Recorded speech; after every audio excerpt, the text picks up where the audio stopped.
Alright, good evening everybody, and welcome to our live coverage of the Æsir 1v1, the 5th Æsir 1v1 in League of Legends here. This time it's going to be Zaun Champions only, the Zaun edition of the Æsir 1v1. Should be a lot of fun. We've got some returning players and also a lot of new faces, and a lot of League of Legends to be played today. We will be jumping right into a couple of games. We've got the bracket up on your screen right now. I want to be checking out and seeing who I can jump into. I think we will probably check out, as you can see on your screen, we've got Fomocry versus Demon Copperhead, two returning players. Fomocry, of course, our reigning champion, has won the last two Æsir 1v1s in a row, and during that span, he has only dropped a single game. Should be interesting to see how he adapts now to the Zaun champions this time around. We are probably about 2, maybe 3 minutes away from getting into that match, so in the meantime, let's check out some of the data about this tournament. Number one, let's check out which champions can actually be played. As you can see on your screen, there are a total of 14 champions that can be played this time around of our series of Æsir 1v1s featuring regions. This is actually the largest champion pool that's been available the entire time.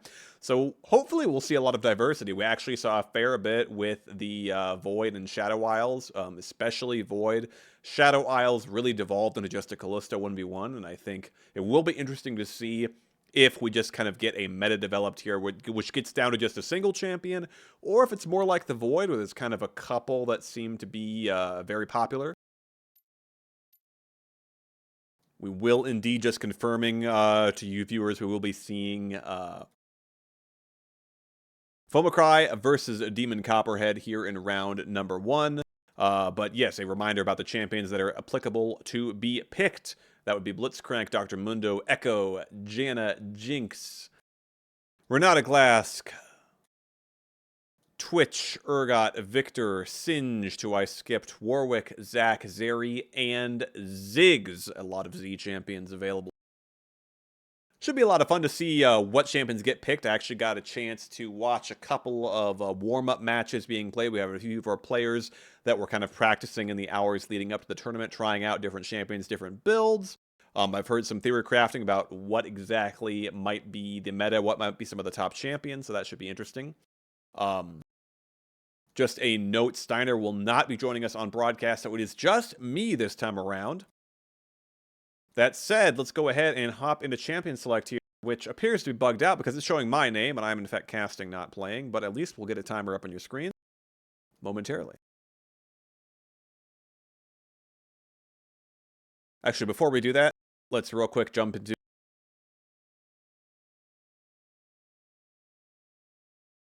just for a few seconds here, we can check out the champion buffs and nerfs, which are really important in keeping in mind what kind of meta we might see developing. So you can see Warwick in particular is pretty strong. And as well, Zeri does have a major buff, but be kind of questionable. Twitch is missing from here. Yes, I see. Starvault, thank you very much. Yes, Twitch taking 95% damage. So Twitch is buffed as well, which could be interesting. From what I've been hearing down the pipeline, I think kind of the Warwick and Zac champions are probably more likely to be the ones that show up, but I have no idea. We'll just have to wait and see as we get into game. We're just a couple seconds away. Checking out this, which is, for those curious, it is in fact match number 1 here between Fomocry and Demon Copperhead. Again, it is not me. This is just my league client being interesting. Let's get in game.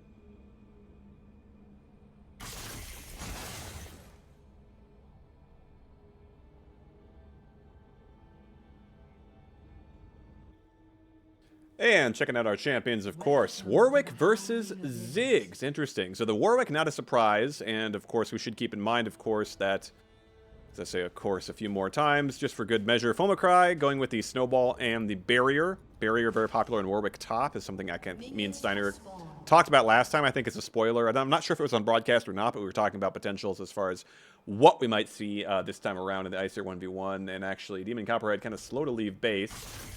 He's going to take the portal over. And went for the Sheen. Very interesting. Sheen and the Amp Tome. We'll see if he face checks the bush here. He's just kind of sitting around. See if Fomacry goes for an all-in here early on. Again, level 3, so it does have all 3 Warwick abilities. Ooh, misses the Snowball. Gonna look for the Fear, and he does get it. Demon Copperhead has a Satchel Charge ready. Won't need to use it. Actually burns a little bit of mana there early on. And keep in mind, he does not have a ton of sustain. He did actually go for Clarity Exhaust, so that will help him out in terms of, excuse me, not sustain, but rather keeping a hold of mana. And here we go, Fomacry. Look at that early Warwick damage, massive. Does take a turret shot, but Zig's already down extremely low. Did not use the exhaust, and Barrier not used as well. Snowball coming up. Ooh, the health is stolen away, and the Satchel Charge will get Copperhead away. So he's going to get back. Excuse me, health was not stolen away. It was retained by Copperhead. Fomacry going for that steal. A couple of potions being burned by Copperhead right now, and Fomacry still looking to zone him away. There's a Snowball. The Fear will come through. One more auto should do it. Exhaust will mean that it needs 2, but Fomacry has picked up the win here in game number 1. He's going to go up 1-0. As a reminder, these are all best of 3s, so one more shot here for Demon Copperhead to equalize it, take us to a game 3, or for Fomacry to 2-0 and move on to the next round.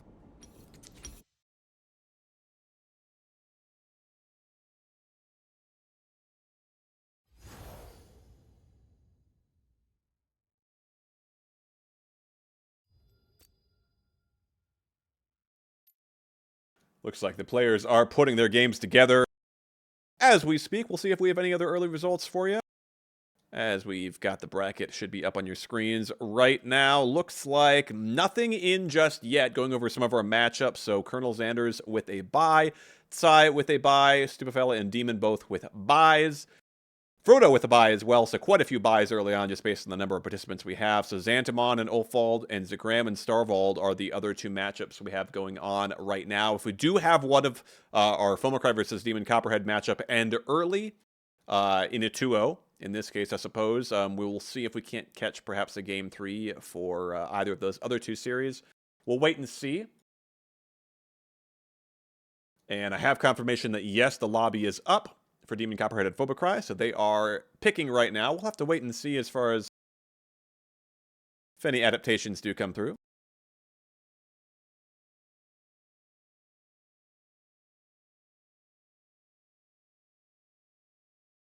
And as I believe I was hinting at in the game, we'll have to wait and see as far as will Fomacry set the tone, set the pace in terms of champions and builds, as he often has, less so in the Void 1v1. We did see some other champions coming out. The Cho'Gath being played pretty effectively.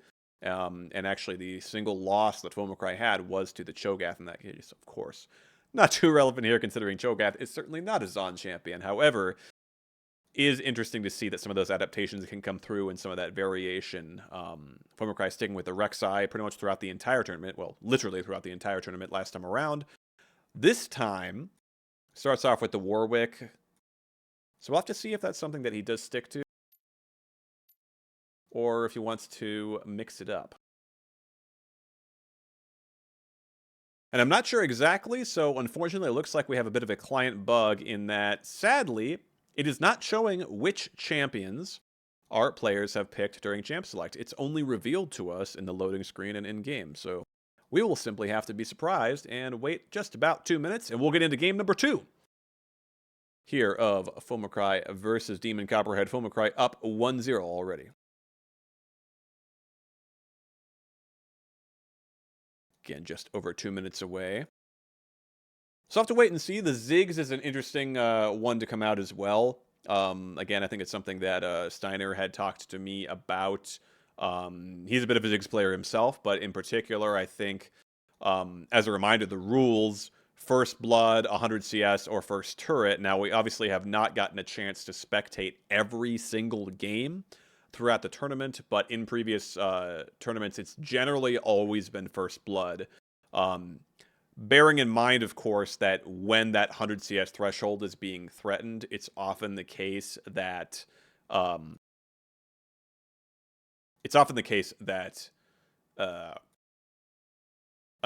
all-in happens just in order to prevent the 100 CS condition from being met, so we don't actually usually see that, but we have seen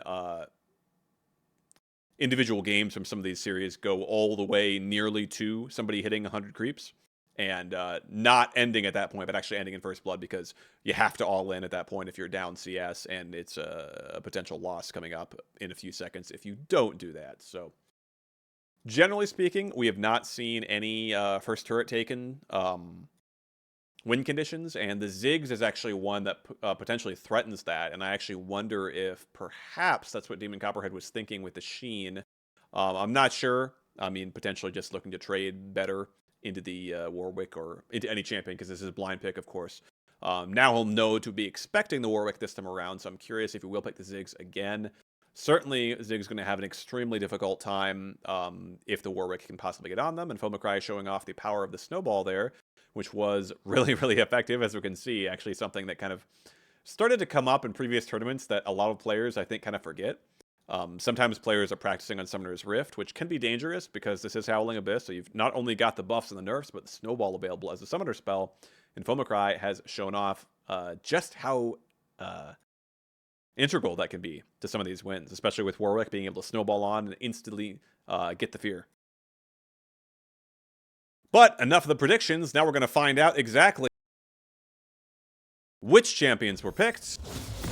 And this time, so Fomacry is sticking with the Warwick, as we already saw in the previous game, but Demon Copperhead adapting with the Janna. Very interesting to see this time around. Janna, something that some of the players have talked about as an adaptation, or rather a counter to Zac, who is buffed again on Howling Abyss, and in particular, Zac can be pretty effective in these 1v1s. I'm not sure exactly how the matchup against Warwick would go, but Janna obviously able to interrupt that jump, just as, you know, in a typical League of Legends Summoners Rift 5v5, so certainly in these 1v1s, at least in that one interaction, but questionable how well she can actually 1v1 the Warwick if an all-in occurs. And Demon Copperhead, I mean, yes, Janna has the Q to kind of prevent some of that, but the timing is something we'll have to watch. What for the boots and the Guardian's Orb this time around, so more mana sustain without needing the clarity from Copperhead. Fomacry still just zoning away, taking control of the bush. CSing on Janna also going to be a challenge. But there's one already picked up. It's off to the races. Level 4 ticked by both champions. Oh, there's the snowball. The fear is going to come through. The tornado is actually going to get Fomacry back under the turret. The exhaust makes him take 2 turret shots. Ooh, and those autos, those Janna autos do sting just a little bit. A lot of sustain for Fomacry, especially with the Guardian's Hammer, and does have the 2 potions as well. But well played by Demon Copperhead. I have to admit, I was a little dubious of the Janna.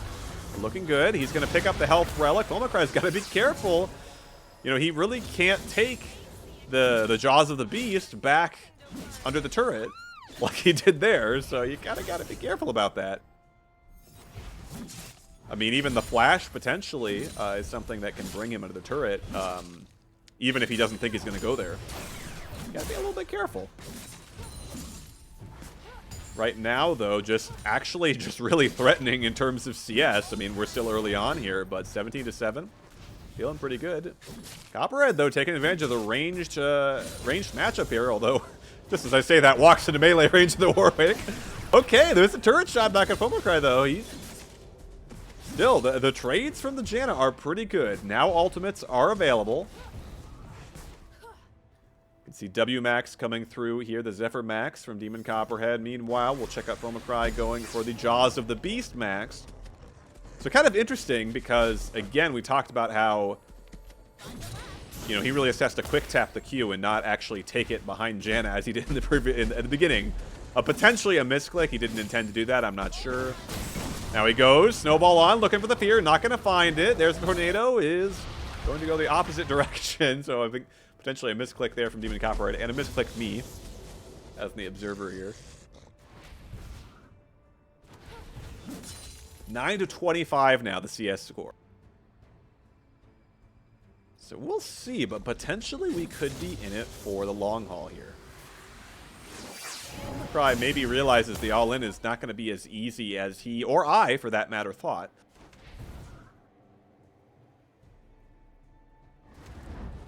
(27-9) now, just prepping the tornado there. Howling Gale, excuse me. Oh, the ult is actually missed there, and there's the Jaws of the Beast. There comes the Monsoon from Demon Copperhead, looking for maybe an insect back under the turret. Does not work, so ults whiffed from both players. Infinite Duress not landing. Monsoon not insecting. Jaws of the Beast not taking Full Cry under turret this time. So just about nothing, but at this point the pressure is really mounting for Demon Copperhead. 33-10.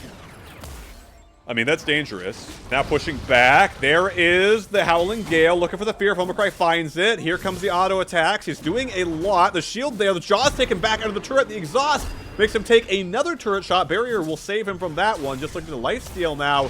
Copperhead, though. Ooh, if that Howling Gale landed, that could be crucial. Homicry's got to get back to this healing. And he will. Copperhead beginning to run out of mana. And cooldowns coming back up for Fomicry. And he is going to sustain his way pretty well here. That's something to keep in mind. As Copperhead's got the emote game on point. And look at the healing from Homocry. Just brutal. Easily just ramping up for another all-in potentially. But he's up 30 CS as well. So as much as I think Demon Copperhead with the Janna pick has found a way to neutralize that all-in really effectively, I don't know that this is really a victory angle. I mean, maybe a misplay or something, but unless somebody can find a way to CS a lot more effectively on the Janna, which would be pretty impressive, I don't know that this is going to be a playable matchup for us this tournament.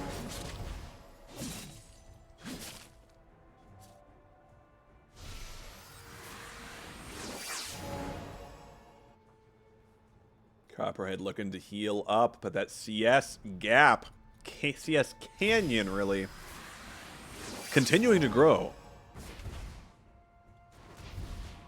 It's going to make it really, really difficult for Copperhead to do anything because, I mean, I talked about in the lead up, right, that we don't usually see CS victories because generally speaking, it kind of forces an all-in out of your opponent if you're up CS, but the CS gap is so profound this time around. I don't know that we've seen this much of a difference, actually. And to be clear, I'm not necessarily blaming Demon Copperhead. Again, CSing on the Janna is a major challenge, but pressure mounting on Fomicry just taking. He's having fun.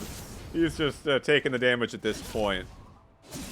Some of those levels coming through on the Warwick, making him pretty resistant this time around, and of course knowing that he does have all the healing available innately, and the health relic. Copperhead looking to pressure him off the turret potentially. Oh no, here comes the damage, the infinite arrest, the exhaust is key. The flash back out of the turret will get Copperhead to safety. All cooldowns burned by the Janna. Barrier still available. The Monsoon will heal him up a bit, so will the health relic. To be honest, though, I don't think Fomicry even had to do that. I feel like he was just sort of goofing off. It was extremely close. Clutch exhaust from Copperhead. I mean, he really did. He really played that just about as well as he could have. But at this point, yeah, I mean, how do you all in as the Janna? I mean, Copperhead is kind of looking for some kind of angle to maybe pressure the Warwick off of farm. But I mean, a 50-50 farm. You're not going to pressure him off of 50 farm. And he's kind of got to be careful pushing out this far because, I mean, yeah, Infinite Duress is on cooldown again, but so is Monsoon. No exhaust for a little while longer. And now here comes Fomicry. The fear is going to land. There's the Howling Gale, but I don't think it's going to matter. Yes, okay.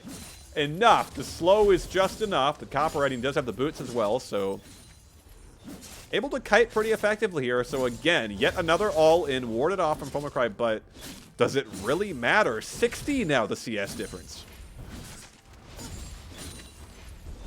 I think Copperhead knows this game is really already decided at this point. I think probably both players just having fun, as we saw a little bit earlier. Just Fomocry just hanging out, tanking some damage. Able to just sustain so effectively through all that. And we can actually check out his runes here, see if he does. So he actually went for the Alacrity, so he doesn't have the innate lifesteal, but he does have the Warwick. Warwick's healing is buffed, and he has Revitalize as well, and he has Second Wind. So really, a lot of damage going to be coming through. Or, excuse me, a lot of healing coming through from Fomocry, and we've seen that, of course, in practice. 99 takes over. One more will do it. It looks like Copperhead is resigned to his fate. That is 100 CS, and a GG coming out, Fomocry. And there's the Infinite Rest just for fun. For good measure, Fomocry 2-0 will move on to round 2. Taking the Warwick both times, and we'll get a bracket back up on your screens and see where we stand. As I refresh it here on my end. So, we've had a couple of results coming through. It looks like Ulfald is up 1-0 over Xantamon in one game number 1. Zagram and Starvold, I'm seeing no result just yet, but Demon and Stupefel, actually, we had our round 2 match. And excuse me, actually, that was going on. So because those two, they both had a bye, but a sort of fake bye, if you will. So my apologies for the confusion on that. Demon did 2-0 Stupefel, so he's going to be waiting for the winner between Frodo and Fomocry. And we'll see. Ulfald is in-game right now. Actually, just went in-game. So we'll see if we can just jump right into that one. Ulfald up 1-0 over Xantamon. We'll check it out.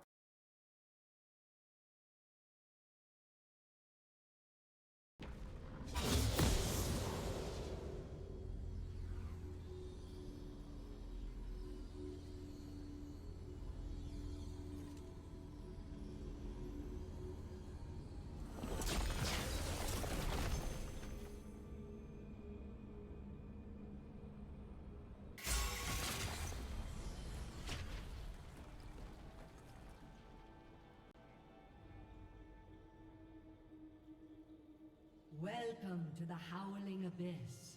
All right, so Ulfald was talking for a long time about the Zeri. And he's brought it out. And seemingly it worked in game number 1. I didn't get a chance to see, but I have to assume he did bring the Zeri out, and it did work. So this time, Xantamon as well going for the Warwick. Did not for the Snowball. Actually went for Exhaust Barrier, which also sounds very brutal. Once again, just as Fomocry was doing, we see Xantamon really looking for that brush control. Zeri better than many champions at kind of checking. And here comes the Jaws of the Beast. And Ulfald going to land just a couple burst fires, but Ultra Shock Laser is not going to land. Check out items here. So Guardian's Horn and a Cloth Armor coming through. Looking for the Fear. Xantamon does find it.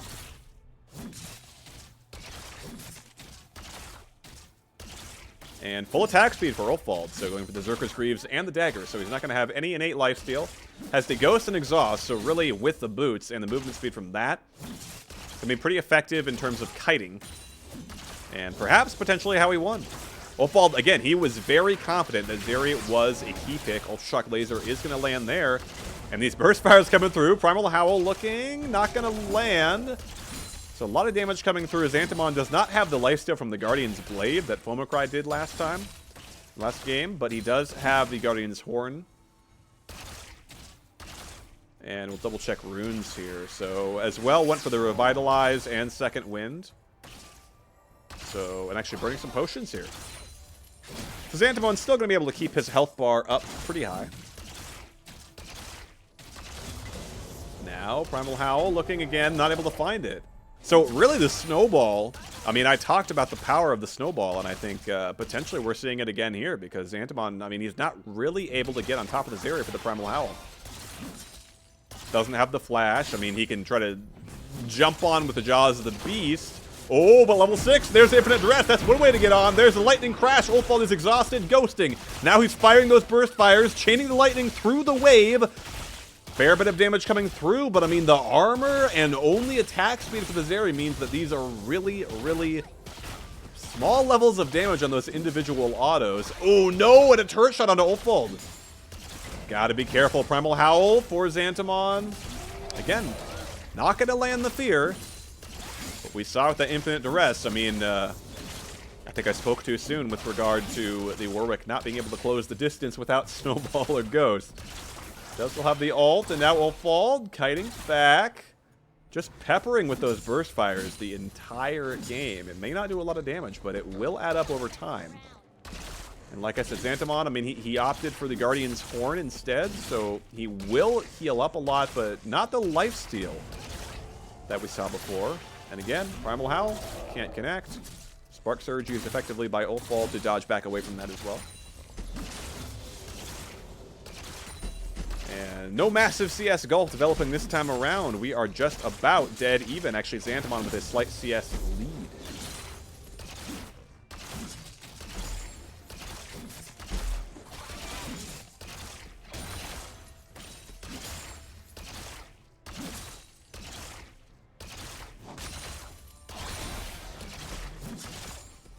Both players continuing to just CS for the time being.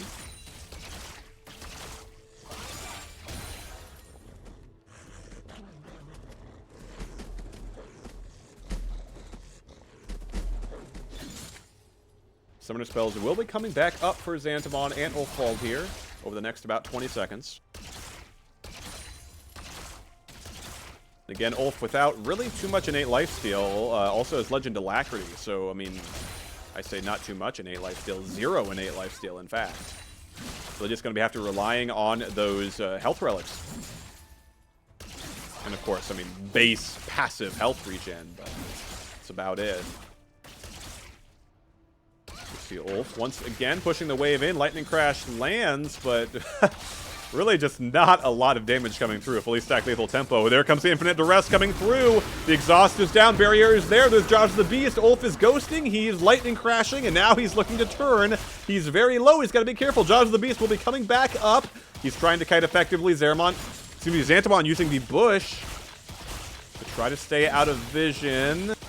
And Ulfold, look at the attack speed. It's insane. The lethal tempo stack. There's the Jaws of the Beast. Ulf's got to be careful. Primal Howl is not quite going to land. Now he gets the health relic. Ulf still continuing to kite very aggressively. Xantamon, Jaws of the Beast on top of him, but still not able to kill the Zeri. No lifesteal. A couple of those burst fires not landing. Xantamon's cooldowns. He's looking for a little bit of lifesteal. He's looking to turn this.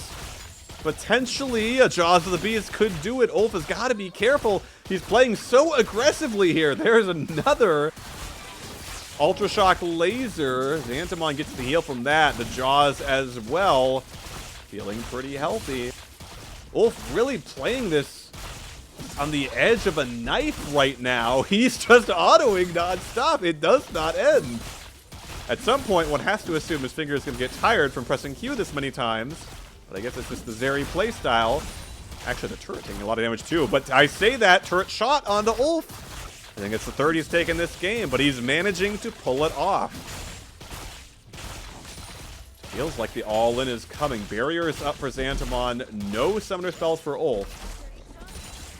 Finally, the Lightning Crash runs out. He's got to be careful, though. Infinite Duress will be up soon. Oh, and there is just the simple run-in. The passive movement speed from the Warwick is enough, and the Jaws of the Beast finish off the Zeri. That will tie us up and take us to game number 3 in this series.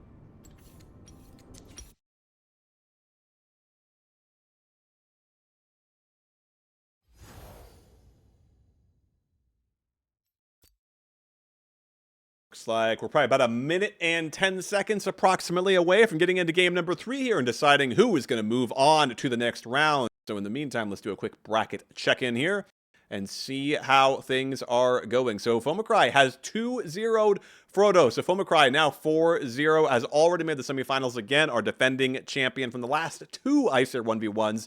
He will now face Demon, who is also undefeated on the day in our semifinal matchup number 1. Now, assuming all players follow directions, we will get a chance to see that because we like to watch all the semifinal matchups and, of course, the finals. So in the meantime, we'll double check. Zagram has won against Starvold 2-0 in round number 1 and is already up 1-0 against Sai there in round number 2. Colonel Xander's, of course, waiting, having a bye for the winner of the match we've been watching, which is Xantamon versus Ulfald, which we are mere seconds away from finding out the conclusion of in game number 3, tied up 1-1. The Warwick showing up again. We'll have to wait and see again. We haven't seen what some of the games we've missed, what champions have shown up, but the Warwick already looking pretty powerful. The Zeri looked good. I really see the logic. I mean, I'll certainly admit I was wrong. I really did not see how the Zeri was going to be able to compete in the 1v1, and I think I am seeing it. It was very close. In the end, the Warwick did triumph. Here we go, though. Ulfald versus Xantamon for all the marbles. Game number 3, 1-1 match point. Let's find out who wins.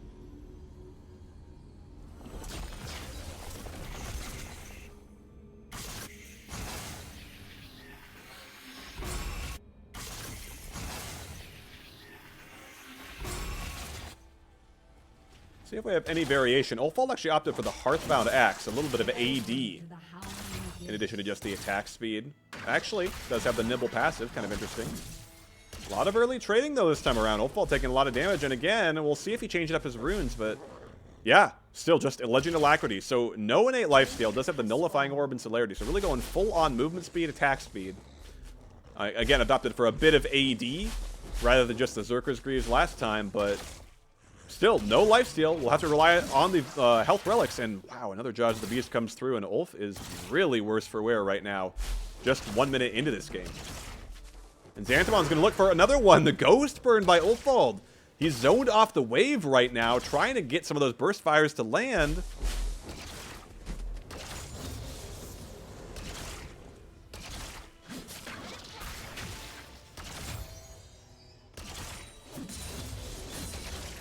A couple of them getting peppered in onto Xantamon there.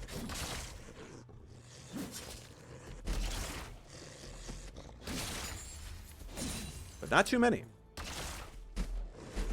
All's quiet for the time being, but still Ulfald zoned off the wave. Indeed, Ulfald opting for the press the attack rather than the lethal tempo this time around, so won't have the stacking attack speed, won't have the range buff. Another Jaws of the Beast. Xantamon really just content with jumping in, taking these quick trades, and backing out. And again, with the Guardian's Horn, does have the potions too. Not to mention the innate Warwick lifesteal. He's going to stay pretty healthy and does have both summoners available. Ulf does not have the Ghost for a while longer. Does still have the Exhaust that he held on to, as we are not far from level 6 here. About 80% of the way there. See how far Ulf is. Ulf is about 50%, so we are going to see level 6 first with Xantamon. I don't know if Ulf knows this. He's got to be careful about that infinite duress.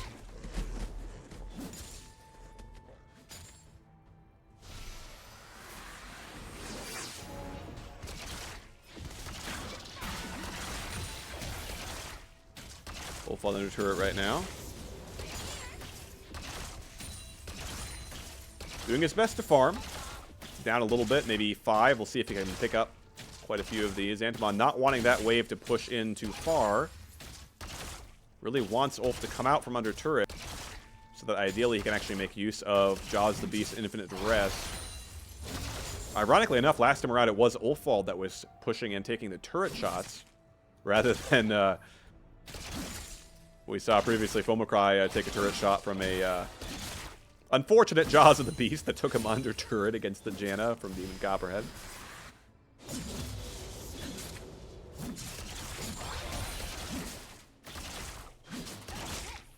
As Jaws comes through, there's the Lightning Crash from Ulfald, and the Infinite Duress comes back in return. Exhaust are traded.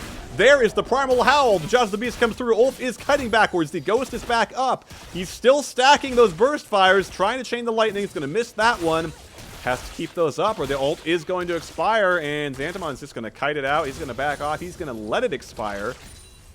And at the end of the day, we're right back where we started, but it is Xantamon with the opportunity to pick up a lot of these minions and maintain a pretty nice little lead there.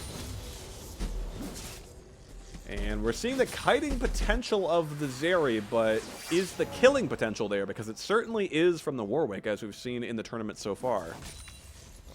We'll have to wait and see. Jaws of the Beast, not going to connect.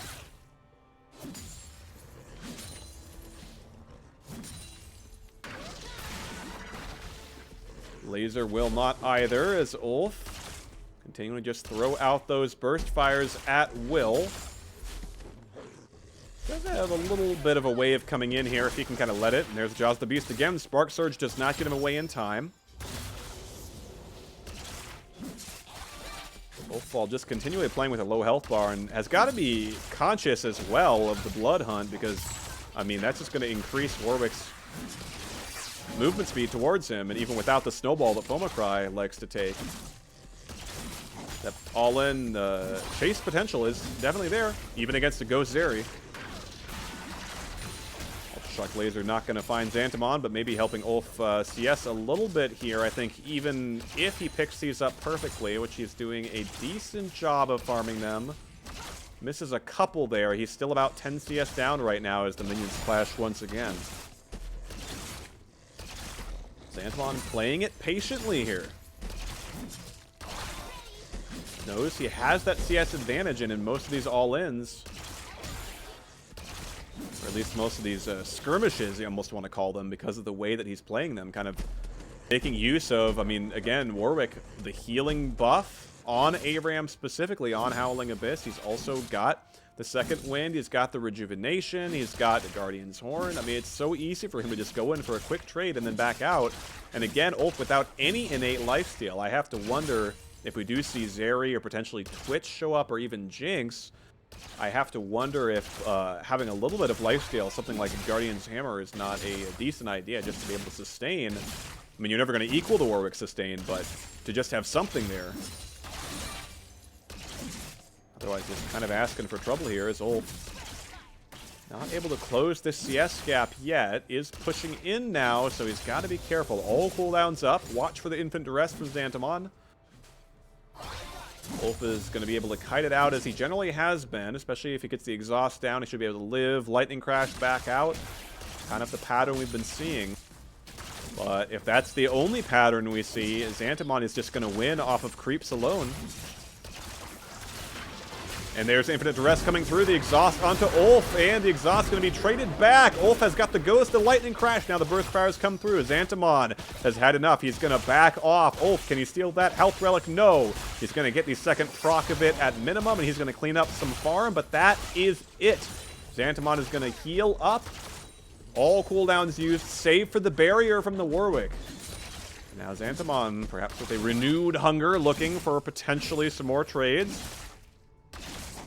Again, that pattern, he's been using it well, just throwing out a Jaws the Beast, jumping in, and then backing off, healing himself back up, getting ready for the next fight, waiting for those cooldowns to come back up.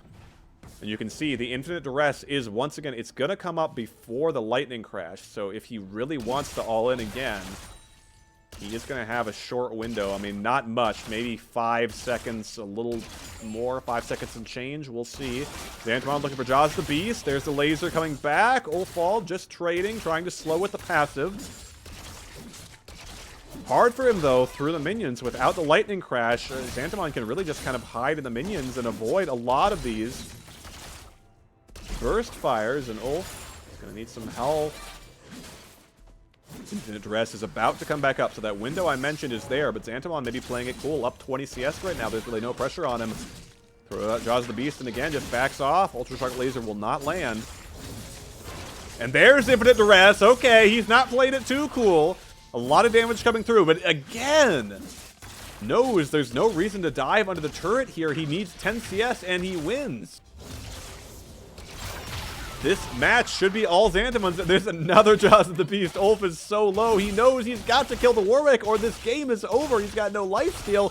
He can't even take a minion shot. He's got to be careful. He is so incredibly low right now. He's got 20 health. He probably was down to 10 or even 5 there for a second. As we look here, and they've been looking for one more Jaws the Beast, and he's going to find it. So the pressure was on. Again, the Warwick comes out victorious. Xantamon with a 2-1 victory over Ulfball is going to move on to face Colonel Xanders.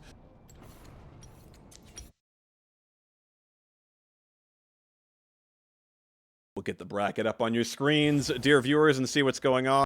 I did get a report from Full Metal Organizer. I think one of the semifinals matchups did unfortunately already begin, and it looks like yes. So Fomocry versus Demon. Fomocry has already triumphed 1-0 here. Double check. Looks like perhaps they are waiting for me, or we'll see. Ideally, they should wait here. Hopefully, if we can see Colonel Xanders versus Xantamon, that would be ideal, I think. Right now, we've got no lobbies up just yet. So I think in the meantime, hey, let's take a look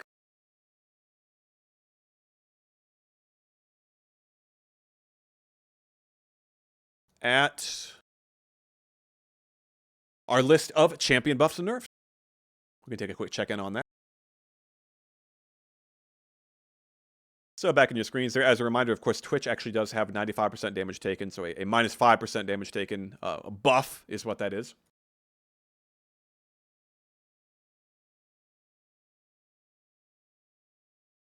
So you can see Ziggs quite heavily nerfed. We did see that brought out early on. Janna also nerfed slightly, but not too much. Mundo nerfed. Singed nerfed. But the Zeri, I mean, we saw there with the 90% damage taken. I mean, especially in that final all-in, we saw Ulfald did burn the exhaust after the infinite duress, actually. Still survived it, no problem. 90% damage taken. 110% damage dealt. But we saw, I mean, in that first matchup, it was kind of interesting. I do wonder if potentially it was the case is that Xantamon kind of predicted the adaptation from Ulf, because in that first match we saw Berserker's Greaves and the dagger from Ulf, so full on attack speed. I mean, perhaps knowing he's got the 110% damage buff, so thinking that's going to be enough. Doesn't need to build on the AD. The adaptation we saw in game number 3 was he went for the Hearthbound Axe instead, still maintaining the attack speed, does have the Nibble passive, so that allows him to kind of kite more effectively, gets movement speed from his auto attacks, but gives him 20 AD as well. But even with that, we saw Xantamon not taking a lot of damage from those burst fires, just not very much. I mean, also Xantamon playing it very smart, kiting it out, not really going for an extended all-in, often just running all the way back behind his own turret to ensure the Zeri Lightning Crash passive ran out, just waiting, farming effectively. I mean, I think perhaps I jinxed it, and no pun intended, we haven't seen a jinx yet, but I talked about not having a lot of creep score victories this time around, and we are seeing quite a few. That time, of course, it was what I mentioned earlier, what I alluded to, which is that oftentimes we see the pressure of a creep score, a looming creep score victory, forcing an all-in, which is what happened right there. Ulfald knew that he had to go for the fight there, even though it was pretty hopeless, as you could see. And so he did.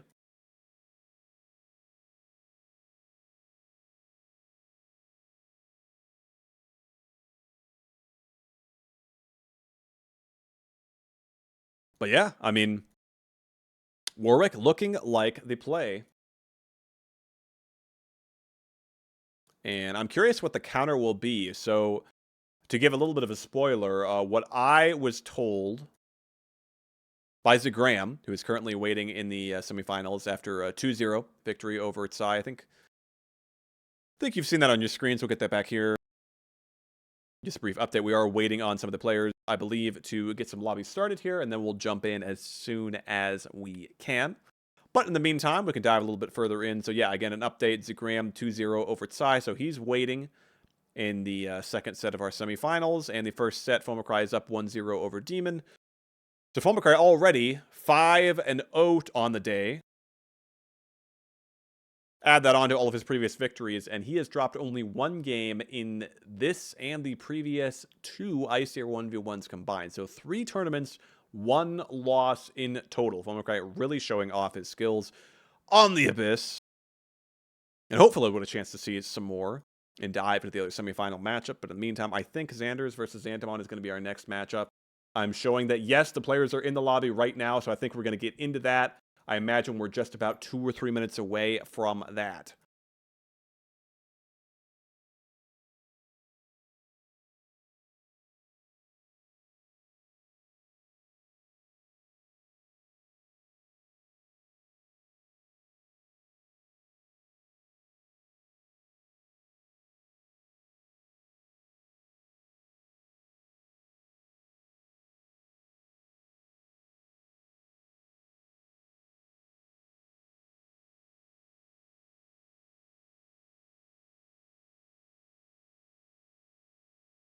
And we'll double check the timing here. Let's see. Champ select right now for Xanders and Xantamon.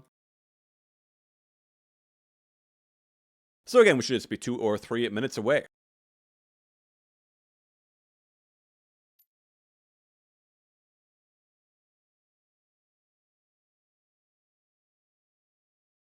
We'll give a quick refresher because Twitch is missing here, of course. On the champions available, 14 of them. And thus far, we have seen a whopping 5, if I'm not mistaken. We've seen Zeri, Ziggs. We need to see a Zac to complete the Z triad, I believe. Plenty of Warwick, though. Warwick has really been dominating the day. We did see the Janna come out, but... Oh, I believe I got sidetracked, but I was talking about potentially the counter for the Warwick being an Urgot. So we will have to wait and see if that does come out. Potentially because of the execute damage being there. That potentially being a counter to the Warwick. Not sure. I mean, in practice, Urgot does have a nerf on ARAM. I can get that back on your screens right now.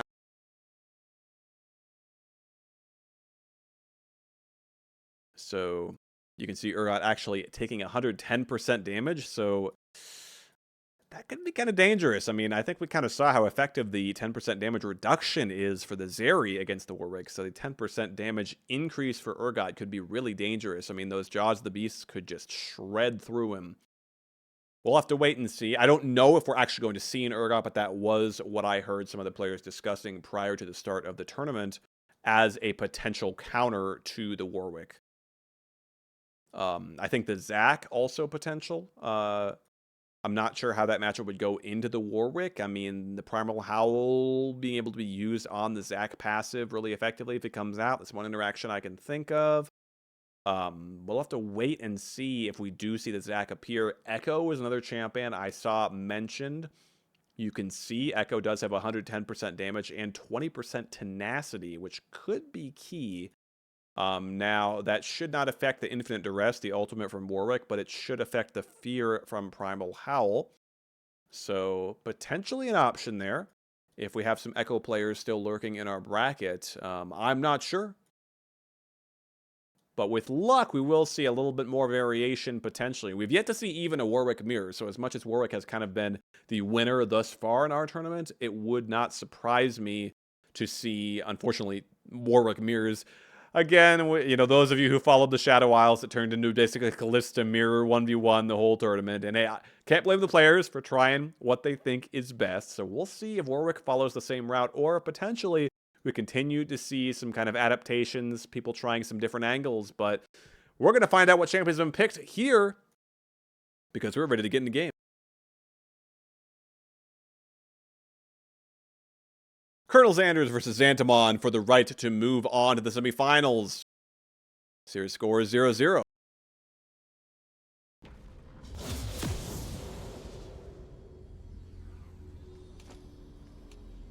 Give me a moment here while I get our screen set up, updated to this new matchup.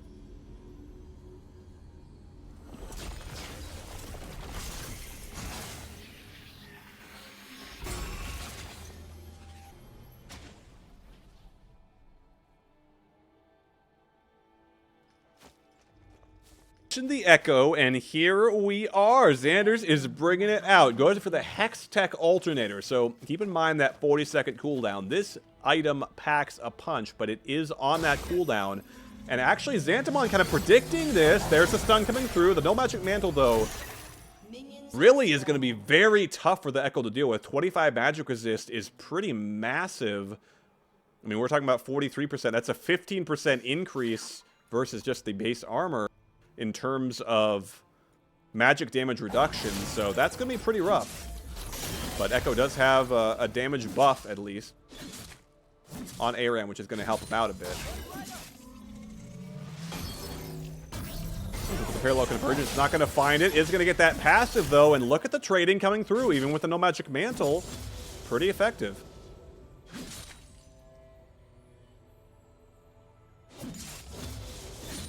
Still, though, as we've seen in most of these games, Xantamon pretty effectively or rather the Warwicks, have just been zoning champions off of the turret. Gotta be careful though, parallel convergence is there. Can he get in time?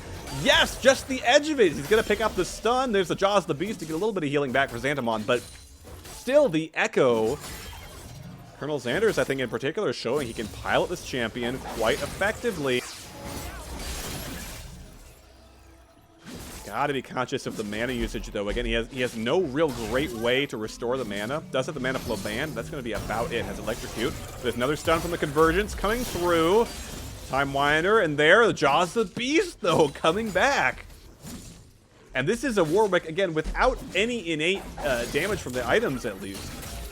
Guardian's Horn and the No Magic Mantle, so he's going to continue just sustain, sustain, sustain. That's been the name of the game for these Warwicks. Excuse my misclick there. And Colonel Xander is really worse for wear in terms of health and mana. Going to be relying on the Void Relics and the mana, or excuse me, the Health Relics. Too much Warframe again. The Health Relics and the Mana Flow Band to keep the mana stocks resupplied here, if you will. Does have the ultimate available, so we'll see. Chrono Break. Echo Chrono Break. Don't worry, we're not going to Chrono Break the tournament. Hopefully. I don't know that we have that capability. Xantamon on the prowl here. 13 CS up as we speak. Parallel convergence lined up. Xantamon predicts it perhaps. Does not get stunned this time around. And an on the way ping coming out for Xantamon. I assume a misclick, but a little amusing to see that come out. So really sticking with a pretty similar build, but also some adaptation. Exhaust and Buried Lethal Tempo is what he's sticking with, but again, it went for the No Magic Mantle. I mean, I wonder if he did perhaps know that Xanders potentially was talking about the Echo. You never know what rumors are swirling around the camp.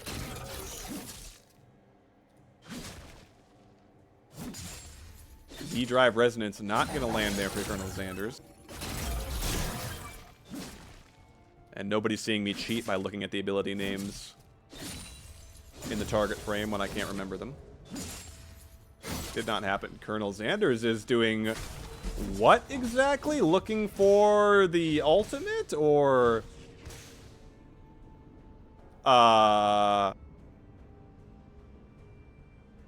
okay, I don't know what we're seeing right now. Colonel Xanders goes right into the turret. Okay. I don't know if somebody's perhaps going to inform us what we just witnessed, but Xanders appears to have...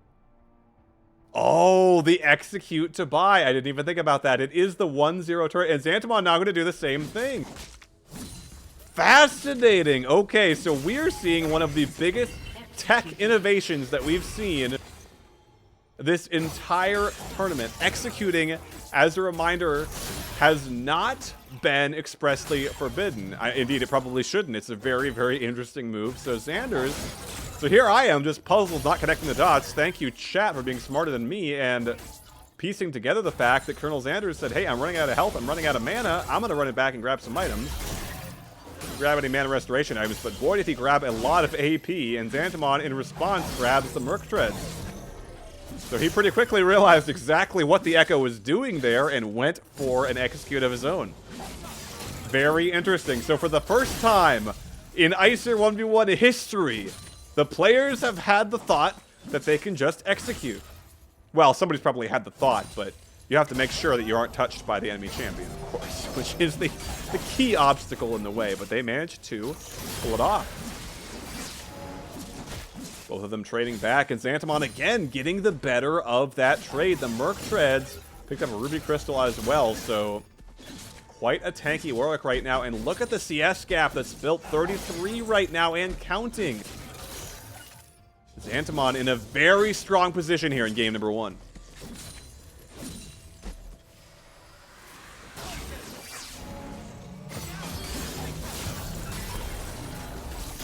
And Xantamon just ignoring the Echo. Quick Jaws of the Beast to kiss goodbye there, if you will, but content to just farm, farm, farm. Has enough magic resist now. If we look at the stats, 47% reduced magic damage, plus his Howling Abyss aura. He only takes 95% damage, plus he has 120% healing, plus, etc., etc., etc. You've heard the whole story. This Warwick does not die. Xantamon continuing to farm. The pressure is definitely on Colonel Xanders. He's got to find a way to all in here. Got to find a parallel convergence. Got to potentially find a chrono break here. Has the exhaust ignite. There's the infinite duress coming down. The primal howl is there. There's the jaws of the beast, and the fear comes through under the echo. The convergence will not find the stun, so it's just going to be a positive trade for Xantamon, who again is just feeling so comfortable, so confident right now. I mean, what can you do? What can you do against the Warwick? That's been the question of the day, and so far nobody has had an answer. I mean, I almost think the Janna is the best answer we've seen so far, but very clearly not going to be one that gets you a win, just going to be one that gets you a, well, a loss by creep score rather than dying. Xander's looking for the chrono break. It's going to come through, but really not going to do much in terms of healing him or damaging the Xantamon, the Warwick. Excuse me, so we'll see. 73-30 now the CS. Xantamon again marching straight towards a creep score victory, or else just forcing an all-in from the Echo. And Xanders again, he's looking for the Executor. Xantamon trying to chase him down. There's the exhaust just to make sure that the Execute is there, but it doesn't happen. Xantamon does get the kill. Xander's not able to pull off the Execute. I respect it. He had to do something crazy there with the creep score gulf. Not able to pull off the second Execute, though.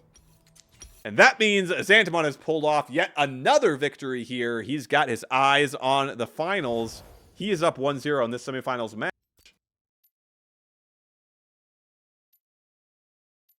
And we'll wait and find out here. He's on match point here for game number 2 of Xantamon versus Colonel Xanders, which we will get into game 4 in a little under 2 minutes. I'll show the bracket up on screens for those of you who are not here, but of course, nothing that we haven't seen. Fomacry again 1-0 in the semifinals against Demon, but they are going to hold off in that semifinal to see, or rather to let us see the conclusion of that series, game 2 and potentially 3. If Fomacry does drop a game to Demon, again, Fomacry has yet to drop a game today, and has only dropped 1 game in the past 3 tournaments, today included. So it's unlikely, but we'll have to wait and see if the Goliath can be taken down. Zagram waiting in the semifinals for the winner of our current series, Xanders versus Xantamon. Xanders did fall, but I like the Echo pick. I like the Execute innovation. We're seeing a lot of very cool stuff in this tournament, which is fantastic, but I think it could be tough sledding for Xanders against the Warwick unless he can find some other champion, some other strategy, some other build that can finally bring down this Warwick pick, because thus far, it's been Warwick wins all day, whether it's Fomacry or Xantamon.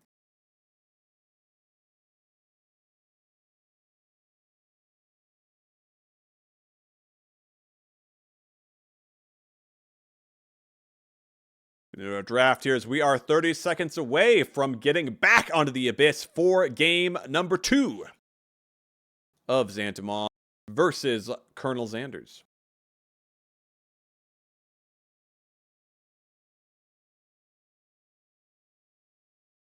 I have to wait and see if any kind of itemization changes do come out. It looked like Xanders was generally doing okay in terms of mana, but that was with the Execute included that he did manage to pull off. And both players are going to be remembering that. In particular, I think Xantamon's going to be remembering that. And he did the second time. He barely caught Xanders and stopped the Execute. Have to wait and see if either of them can pull it off this time, or if they're going to look for some other method of winning. And here we go. Game number 2, match point.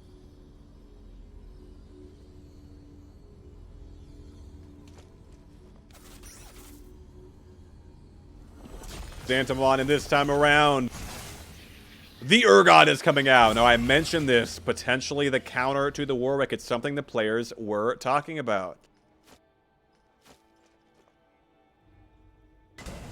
Primal Howl going to be used by Xantamon. Not going to find the fear.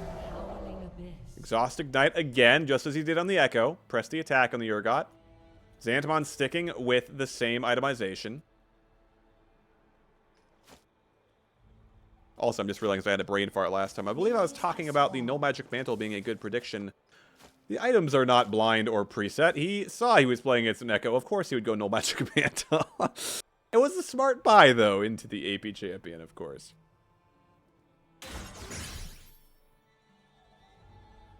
Sanders fires that corrosive charge and is going to get a little bit of damage down, but I got to keep in mind, as I mentioned, the Urgot is nerfed on Howling Abyss. Howling Abyss aura for Urgot, as a reminder, takes 110% damage, and Warwick is buffed. So it's going to be tough sledding for the Urgot. We'll wait and see if Colonel Sanders can find a way in here. Certainly with the Echo, I loved the pick, but quickly, again, as we've seen in many of these games, the creep score difference just really, really developed. Got to the point that it's just unwinnable against the Warwick. So we'll have to see. Sanders can keep up in creep score. I think that's something that a lot of people are not managing to do against the Warwick. Early push going to the Urgot. Early level 5 as well. Going to pick up some healing. Corrosive charge does come down. You got to be careful when that Fear Beyond Death does come through. About 25% past level 5. 25% towards level 6 there for Colonel Sanders. Between the Disdain and the Fear Beyond Death, there's certainly the potential for that Urgot execute I mentioned. There's Disdain coming through, and the machine guns are firing. The shotgun knees. Sanders is trying to purge the wolf, but at the end of the day, it's about an even trade here. But keep in mind, again, the healing buff for the Warwick is going to mean that he should out-sustain, but the Guardian's Horn should help Sanders a fair bit. We'll check out the runes here, actually. So, did go for the Legend Bloodline. I like that. So, it is kind of weak early on, but, I mean, it can make a difference over time. It's a little something. It could be nice. There's the Disdain. Oh, the Exhaust, the Ignite. Sanders, he has the Fear Beyond Death. He's looking for the All-In. The Infinite Duress comes back. Xantamon uses the barrier, and Sanders, forced back, has not used the Fear Beyond Death. Excuse me, I don't know if I mentioned that he had. It was ready, but he has not used it. Just the Exhausted Ignite. Waited out everything. Xantamon burned everything. Only that Urgot ultimate left to be able to be used. The Warwick, though, with a CS lead and a large wave coming in here. Xander's going to steal that health relic.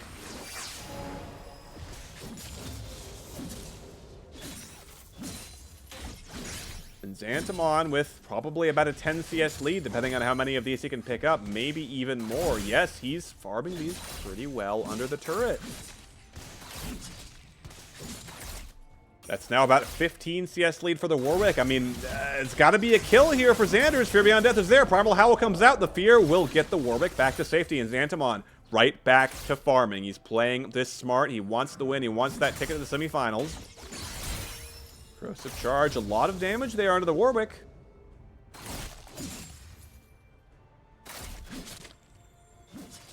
But still, we're seeing just how much healing. Again, I mean, it's almost shocking every time. It's getting a little bit less surprising to see how much he can heal, but I was talking actually before the game about one of the Reddit clips that's on right now that I saw, a Warwick 1v3ing at about 2% HP the entire time. Definitely what the champion just does. Sanders, though, again, the creep differential, the CS differential is a problem. I mean, he has to find the all-in there. I mean, overcoming a 20 CS gap just does not seem feasible. It's probably just going to continue to grow. That's what we've seen every single time.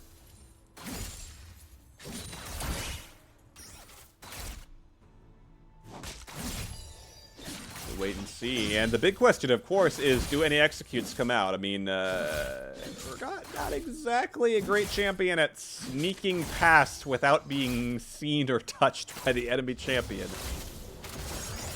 Not exactly Urgot's forte. If Xanders can pull it off, I'll be very impressed. He was the original executor.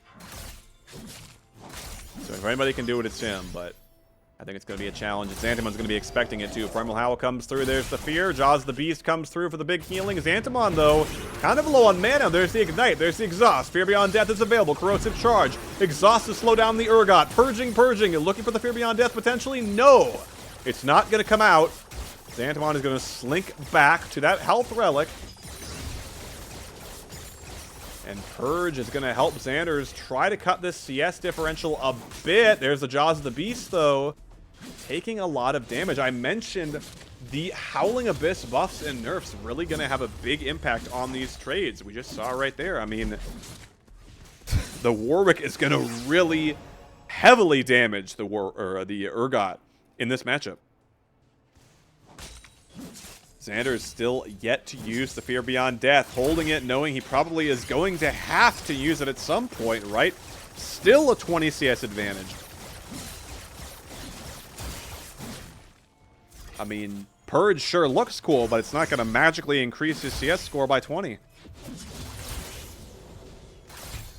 Barrier still available for Xantamon. Just throws the Jaws of the Beast for fun. So kind of interesting. Actually, Xander's doing fantastically in the mana department this time around. Not having any problems there. And actually, Xantamon, who is starting to get low on mana, but never really fully running out, and with the health relics has been okay. Double check Xantamon's runes here. So it does have the presence of mind, so that's helping him out.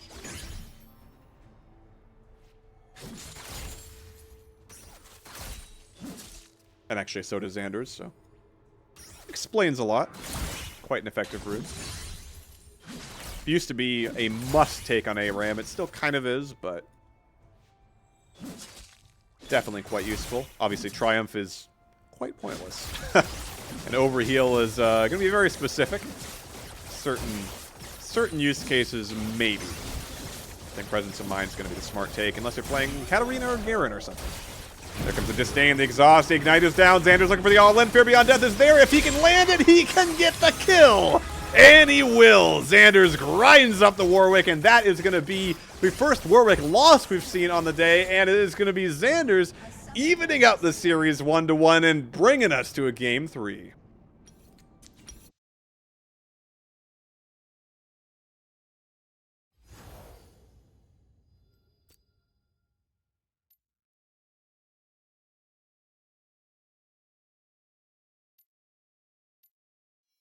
And while I cannot see, unfortunately, we have this silly champion select bug, I can give one spoiler. Shouldn't be too much of a surprise. Xander's has run the Urgot once again for game number 3. So the question is, does the Warwick come out again? I don't know. Brackets on your screen. We'll see if that's updated. I think it should be 1-1 right now is the series score. So game 3 will decide who moves on to the semifinals up against the Graham. At long last, finally, we have seen the Kryptonite for the Warwick. The Urgot, I had mentioned it, despite the ARAM nerfs, I wasn't sure with those nerfs coming in. It's tough. But even with the nerfs, Xander's pulled it off. Xander's, he brings out, first he innovates with the Execute, then he finally brings out the Urgot that we all wanted to see. The one champion potentially, or at least one of the champions that can actually face off against the Warwick, stand his ground, and pull off the win with that Fear Beyond Death Execute. And he was patient. He was very patient. Didn't use the Fear Beyond Death until well over halfway through the match in terms of CS, at least. Massive CS lead developing. He did not care. He played it cool. He played it smart. And he got the Execute. He got the kill.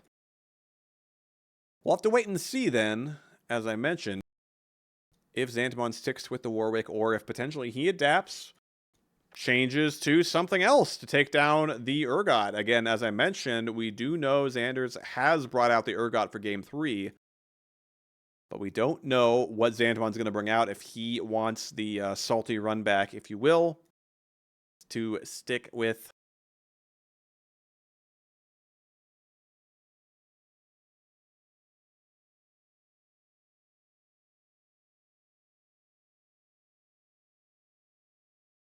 will he stick with the Warwick, or will he try something else? We are 15 seconds away. As you can see on your screens, 10 seconds will hit the Abyss for game number 3. Once again, a reminder and apologies for the League of Legends client, which has decided to list me as one of the players when, in fact, I am a mere caster and spectator. It is Colonel Xanders versus Xantamon here in our last quarterfinals game of the day. Before we get into the semifinals, winner faces off against the Graham for the right to show up in our finals. Here we go.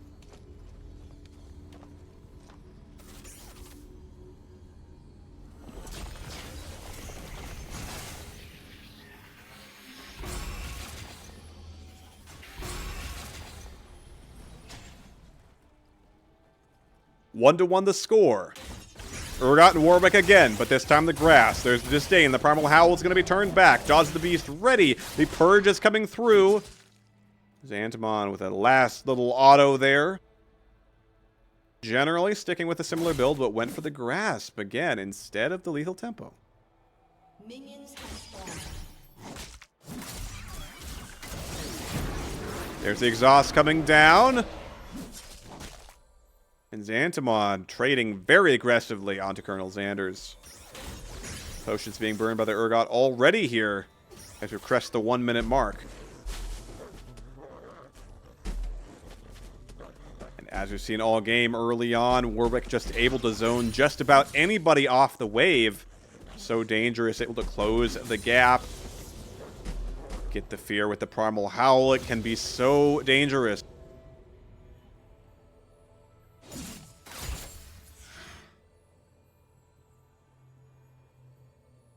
Xanders, though, healing up pretty well. Burned all of his potions. Does have that Guardian's Horn as well, of course. Double check his runes. Stuck with the press the attack. Stuck with the exact same. Hey, if it ain't broke, don't fix it.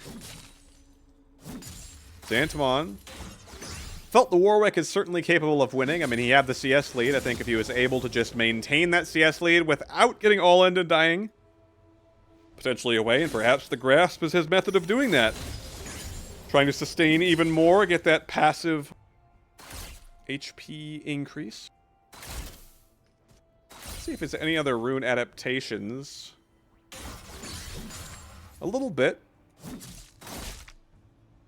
Goes for the precision secondary, of course, so keeping the same 2 trees, but changing which one is his primary. Jaws of the Beast are there, and this time Xanders a little low on mana here as the Purge comes out, but the CS score this time around still even. Xantamon, we'll see how he's doing on those grass procs. Already 4. Averaging 1 about every 40 seconds so far. They are going to add up as both players just retreat back, pick up those health relics. Keeping those on cooldown can be very effective. 3 potions still available for Xantamon, and we'll see. He's got a bit of a wave built up here. I think perhaps we are looking at another CS differential developing in the works.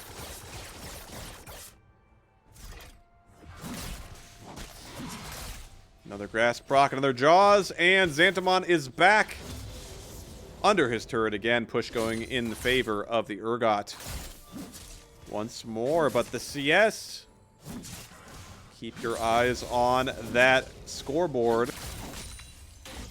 6 already for the Warwick, and we'll see how many of these he can pick up. Xantamon's been very good about farming under the turret here, even with those corrosive charges coming out, even with the range of the Urgot. He can just sustain, pick up the creeps here and there. And he sure is doing it. He's got about a 10 CS lead already, and it's going to continue to grow if the last 2 games are any indication. Corrosive charge, disdain. Primal Howl going to get the Urgot out of there, and Xantamon is back towards his own turret. Farming is just about all he's interested in right now. Farming creeps and potentially farming grasp procs as well.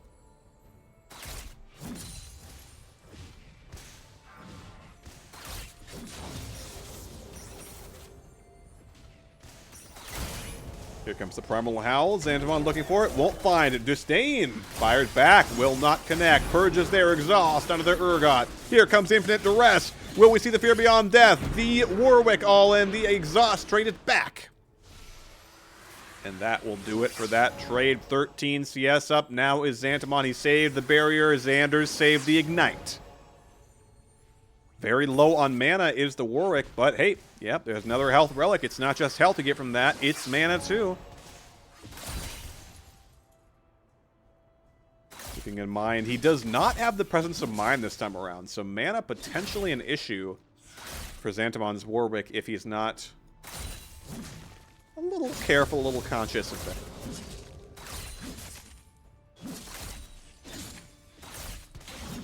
Cresting up on 15 CS now, the lead for the Warwick. I mean, Xantamon, this is 1-1. Remember, this is game number 3. All the marbles trip to the semifinals on the table. No reason to be overly aggressive if you're the Warwick here. You've got now almost a 20 CS lead. As we've seen in every game so far, Xantamon is farming immaculately and putting so much pressure on his opponents by doing so. And it's happening once again here in game number 3. That's going to be the 20 mark right there. So Xanders, again, will have to look for the execute. Oh, I think definitely an opportunity there for the Urgot to steal away that health relic, at least the initial proc. Missed opportunity potentially, but certainly not game-breaking. I mean, both champions are so healthy at this point, and both have the Guardian's Horn. Are sustaining just fine. Xantamon has used all of his potions now, so doesn't have those, but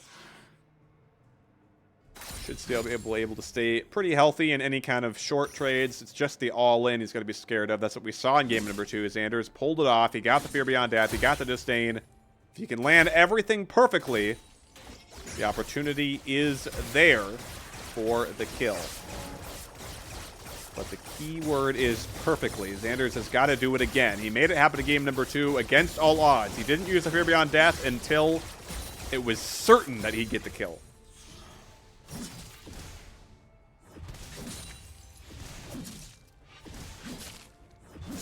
Xantamon again, just farming under turret here. Maintaining that 20 CS lead. So just about 35 more, and he's got a victory straight up. So again, the pressure is mounting. Xanders has got to find the all-in angle here.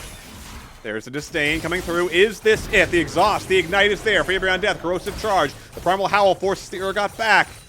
That's going to be it. Got to be careful. Xantamon is close to that execute window.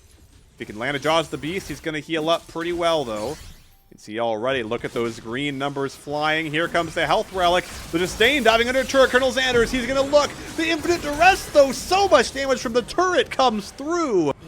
You can see Xanders, he had to find something. He knew. He went for the aggressive play. The turret on the Warwick side. And Xantamon 2-1 is headed right for the semifinals to face off against the Graham.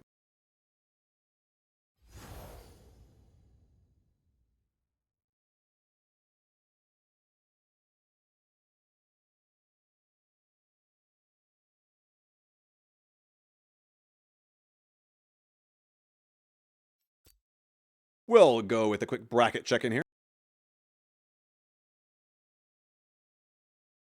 And it should be up on your screens right now, as you can see. We have 2 Z players and plenty of Z champions, fittingly, for our Zaun 1v1 Zagram versus Xantamon is our second semifinal matchup. But we'll be watching Fomacry versus Demon. Indeed, we will. Just over 2 minutes away from finding out, well, not just what champions they pick, but who is going to win. Fomacry is already up 1-0 in that series.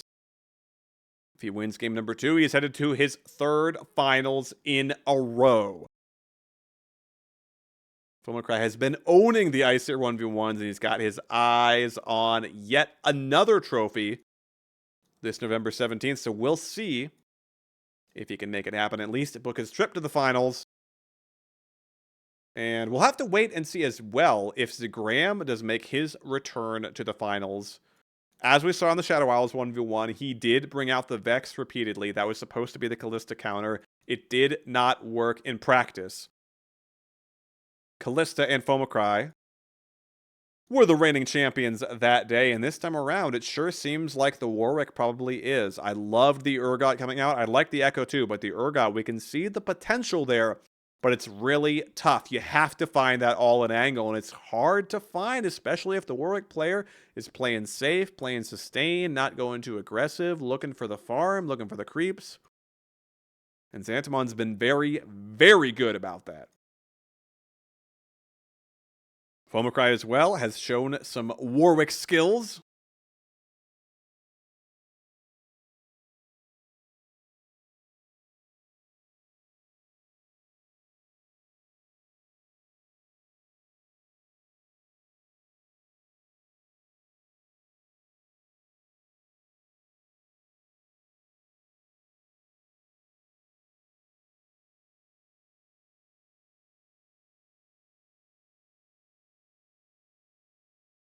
25 seconds away from this semifinals matchup. Again, Fomacray already up 1-0. This is game number 2 of our first semifinal series.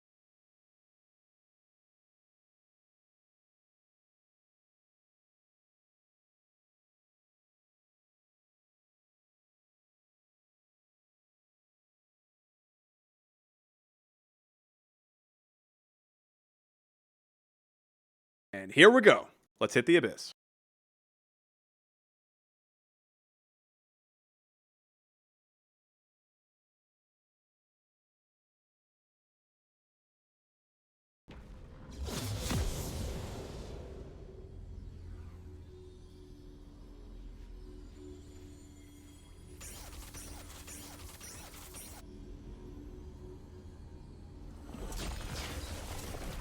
So, once again, we get to see Warwick versus Urgot. I like this. We've yet to see a mirror matchup on the day. Which is always a lot more interesting to see these different champions, counter picks coming through potentially. Urgot's supposed to be the Warwick counter. Xander's showed us the power, but he wasn't able to pull off the series win with it. Demon has a chance to potentially do what only one player has ever done in Æsir 1v1 history, which is take a game off of Fomacray. Already down 1-0 here. He's got to win 2 to get to the finals. Let's see if Demon can do it, or if Fomacray is headed to his 3rd straight. Demon with the emote game on point at least. So wait and see if he feeds the Poros. It's very important. So the Guardian's Blade is the pickup here for the Urgot this time around. Interesting. Press the attack for Demon. We'll check out some of his other runes as well. Goes for the Shield Bash along with the second win, and did go Triumph. So unfortunately, Triumph is not going to have any effect. Presence of mind, really what you want there. As you can see, taken by Fomacray.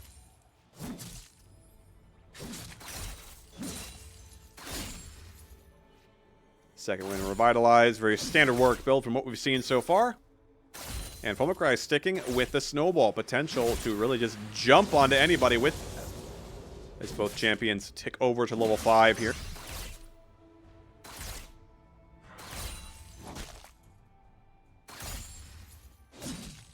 CS lead actually for Demon right now. So unlike Xantamon, who is really just building up that lead very early on, right now the Urgot is having a good time in the farming department, but this is quite a few caster minions that are headed in Fomacray's direction.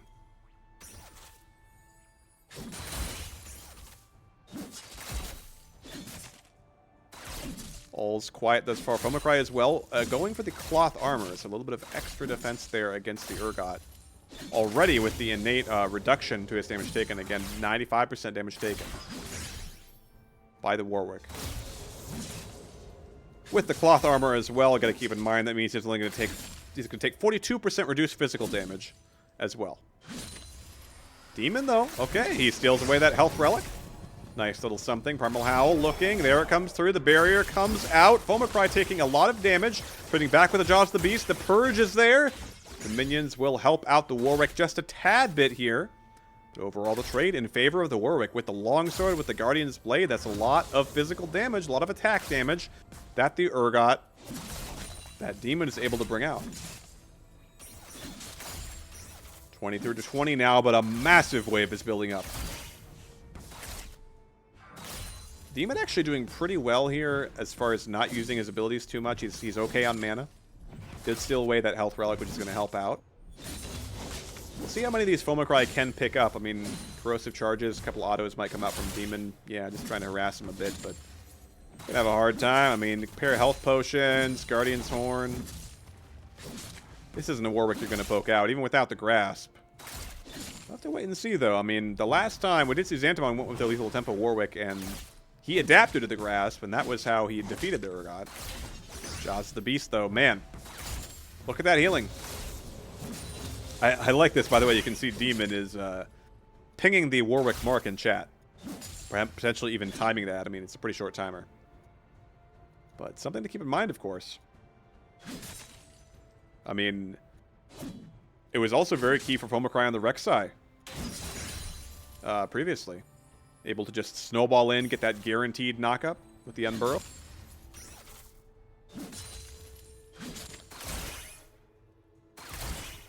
Foamcry menacing, and indeed did pick up those minions under turret without too much of a problem, and has built up a CS lead of his own. Now, Wave pushing back towards Demon, but still 13 CS up for Foamcry. It's going to depend on how well Demon can farm under turret. But I think still a decent lead for the Warwick here, probably about 5 CS, depending on how Demon can farm. There's the Disdain coming through. Oh no, that's a lot of damage. The Primal Howl is going to come out. Fear back under the turret, but Demon is going to be okay. It's going to be all she wrote. Again, both ultimates available. Health Relic there for Demon. He's going to opt to just farm under turret instead. Knows he has to close this gap, but he can't close it completely.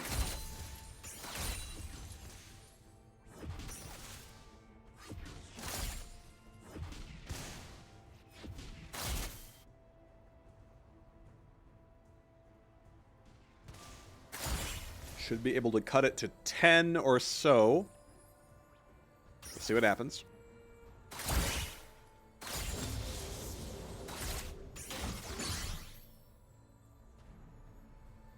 Demon positioning aggressively here. It's not an insane CS lead.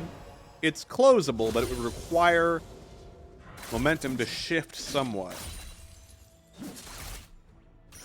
Foamcry, like most of our Warwick players on the day, very patient. Dodge the Beast comes through. There's the Purge. Primal Howl is going to turn back. And that's all she wrote. Again, these short trades. Keep seeing the short trades. It's not what you really want on the Urgot. You really want that Fear Beyond Death window. Purge is there, but it's only going to hit the minions.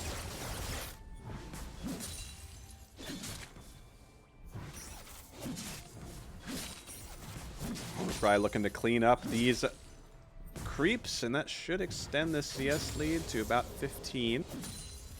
Maybe even a little bit more, yeah. He is having a grand old time there, pushing for a 20 CS lead now. Only 32 to get to that 100 mark, and now potentially looking for an all-in. Infinite Duress is there. Disdain comes down, exhaust on a Foamcry. Demon's got to be careful. He's got the barrier ready. He got the Fear Beyond Death ready, but he's so low. The lethal tempo is there. The Infinite Duress is there. Foamcry has got the kill, and he has got yet another ticket booked straight to the Æsir 1v1 finals with a 2-0 victory.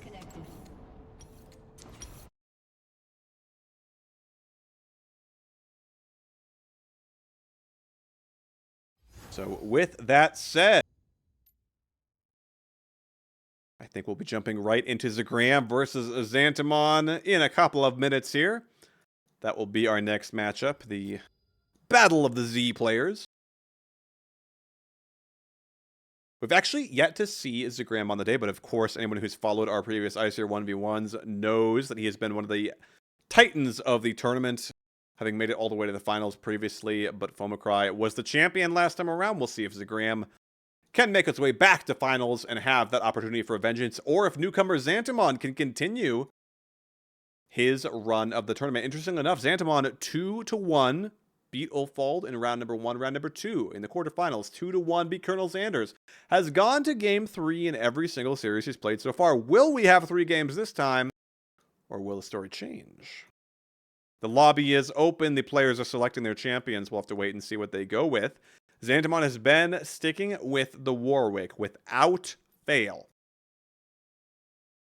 Dropped that one game to Colonel Sanders' Urgot. Switch to the Grasp. So we'll have to wait and see. Zagram, as many of you will probably know him from the bracket, was one of the players I caught wind of practicing matchups earlier in the day, was talking about the Urgot, was even talking about a Dr. Mundo. In fact, as we've got a minute or two here, let's check out Dr. Mundo's stats. So those are up on your screen right now.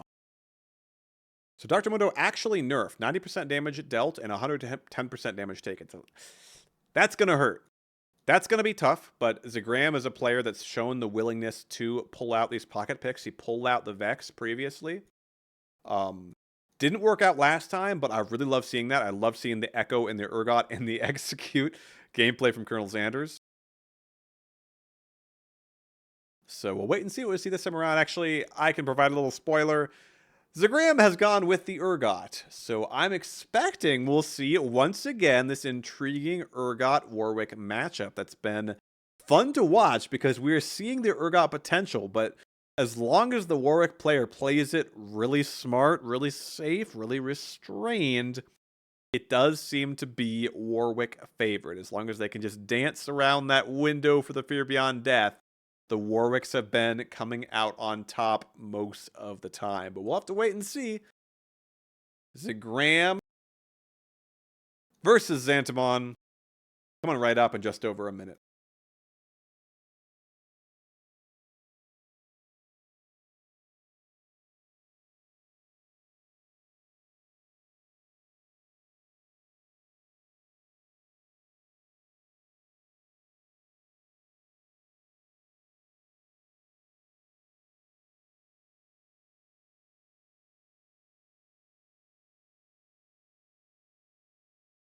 Get that draft back on your screens. 40 seconds out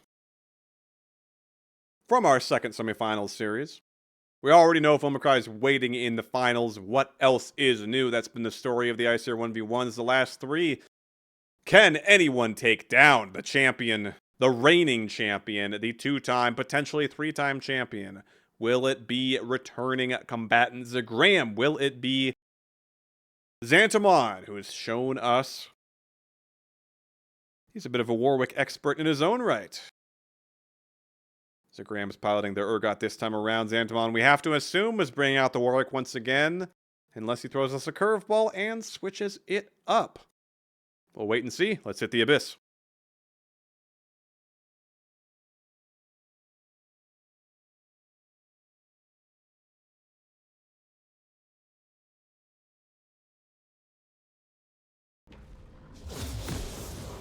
And indeed it. Hey, I'll take it. A lot better than a mirror matchup. Any innovations this time around? Zagram has brought out the Snowball, the Fomicry special. The Snowball coming out from Zagram. Other than that, it is really mirroring Demon's build from the previous series we just watched. Going for very heavy, indexing heavily on the physical damage. Goes for the Ignite.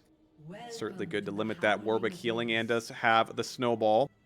Xantamon going for the Grasp again. He liked that into Colonel Xander's Urgot after listening to it once. He likes to adapt with that, and he got the victory in the quarterfinals using that Grasp build, and he's going to stick with that once again. Barrier, Exhaust, Grasp, Guardian's Horn, 3 potions.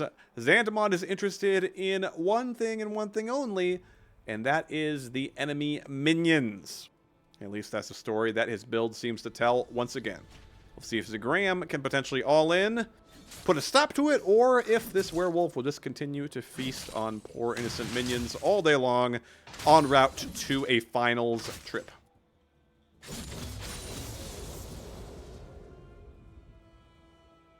Both players tick level 4 right now. There's a Jaws of the Beast. Purple Hell comes through. Disdain is there for Zagram. The Ignite already down, and early all in. The Snowball, that's some true damage there.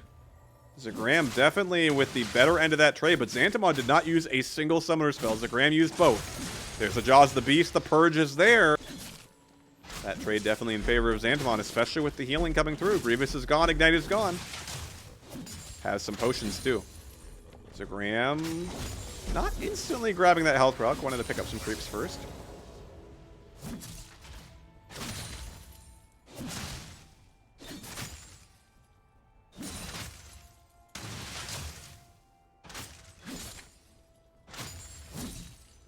All quiet for the time being as cooldown's coming up. How far away from 6? About halfway there for Xantamon. A little over halfway for Zagram.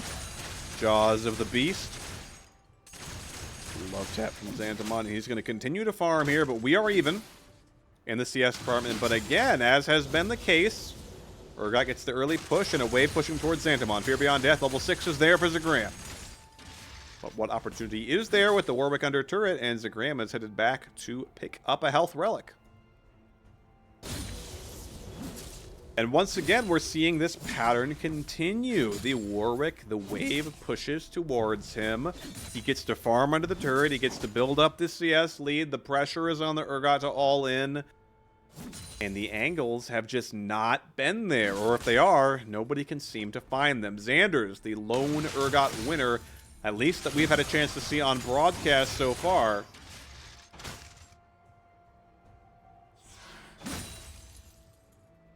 CS lead definitely building. Almost 10 now for Xantamon.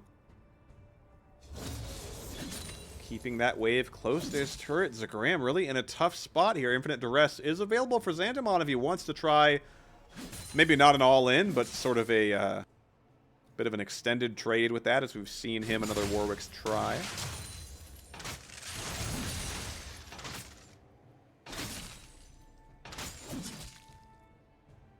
I mean, I've been going on and on about it. Xantamon really just farming perfectly with the Warwick. I mean, it's easier than the Janna. I have to say that. It's easier than the Janna. For sure. One has to wonder if Xantamon is going to be our other finalist. If we do see the Warwick mirror after all, and in that case, what exactly will we see? Whoever Infinite Duresses first is the loser? I mean, will we see a farming contest? Harvest Moon, Animal Crossing, Pick the Poison, Stardew Valley? We'll wait and see.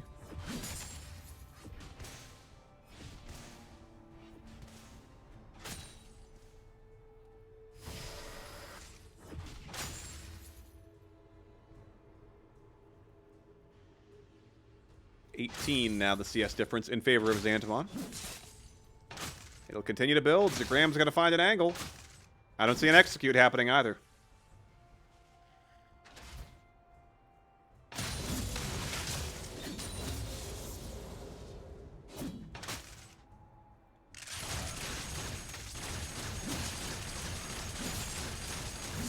Purging coming through.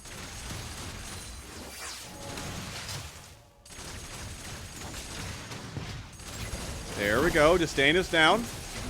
Purge continues. Primal Howl is going to keep this trade short. Again, we're just not seeing these all in. Xantamon, patient. 20 now, his CS lead.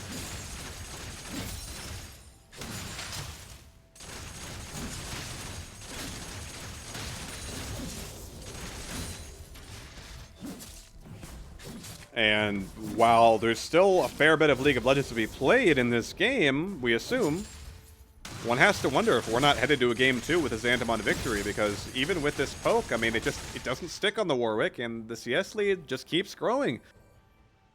I mean, this is a story we've heard again and again. We've seen it play out in front of our eyes many times on the day. The CS lead for the Warwick, either a CS victory or forcing an all-in that's to the Warwick's advantage. But here we go, talking about all-ins, Fear Beyond Death potentially there. The Ignite is there. The Infinite Duress comes back. The healing is huge from the Warwick. The Ignite is already worn off. Zagram does not have the Fear Beyond Death anymore. And at the end of the day, it's just an even trade. The barrier is still available for the Warwick. Xantamon playing very effectively around that execute window. Zagram was not able to find it. We knew he had to try to look for that all-in. I mean, it looked like a decent angle, but could not make it happen. And now with a nearly 25 CS advantage for Xantamon, his victory here at game number 1 is essentially a foregone conclusion.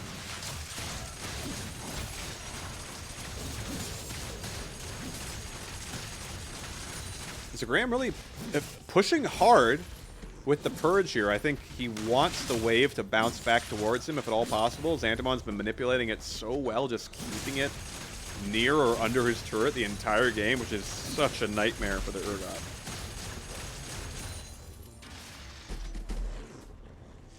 Certainly, Howling Abyss wave manipulation is an art unto itself. A lot of people on ARAM forget that the wave even exists half the time. Until you're all dead and you see the super minions, you know, zooming towards your base with forward movement speed. Love that change, by the way. Excuse my click there.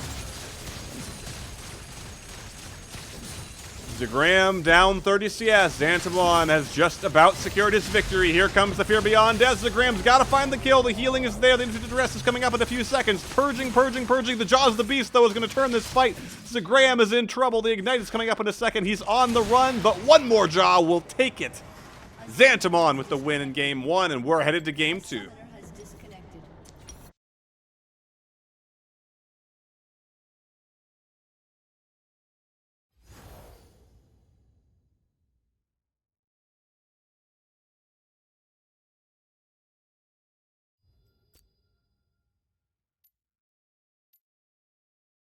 And not too long now, just about 75 seconds. We'll have you right on the abyss for game 2. Match point for Xantamon. If you can pick up that win, he's headed to finals to face off against Fomacry. Or Kenzie Graham equal the score at 1-1 and take us to a game 3.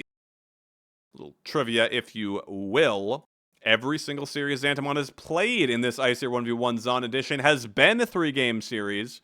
We'll see if the pattern persists or if he can get that 2-0. And take us to finals.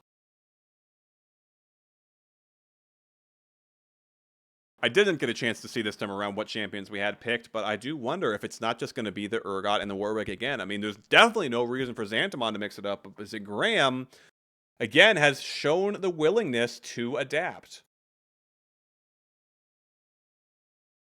He's been known to bring out strange champions. We saw the Zarya earlier on the day from Wolfald. Did pick up one win in that series, and it was against Xantamon, so is there something there? Could be. Zagram as well, a known AD carry player. He's been playing a lot of top lane lately, but AD carry main for quite a few seasons. Certainly could pilot the Zarya effectively.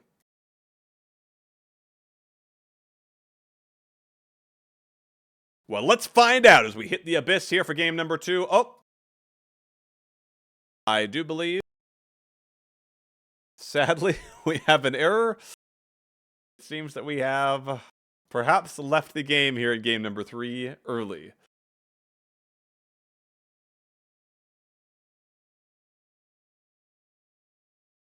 Double check our bracket here, see if we do have a result. Looks like it is a 2-0 for Xantamon over Zagram, so my apologies, viewers. Unfortunately, we do need the players to stay in for 3 minutes to ensure that we actually get a chance to watch it on broadcast, which we like to do with the semifinals. So we saw game number 1. We don't see game number 2, but it is Xantamon with a 2-0, breaking his three-game series streak. 2-0 sends him straight to finals to face off against Fomacry, which we should be getting into in a few minutes here. We'll wait on the players to get that lobby set up, and then we'll have that up on broadcast.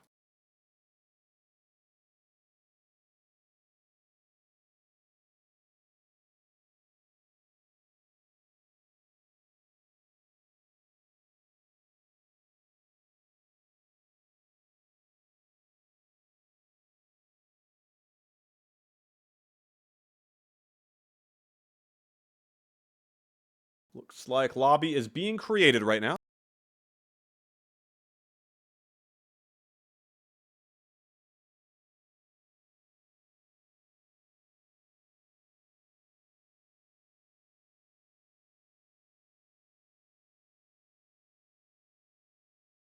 Indeed, I'm seeing yes, players are in Champion Select, so we are just about 3 minutes away.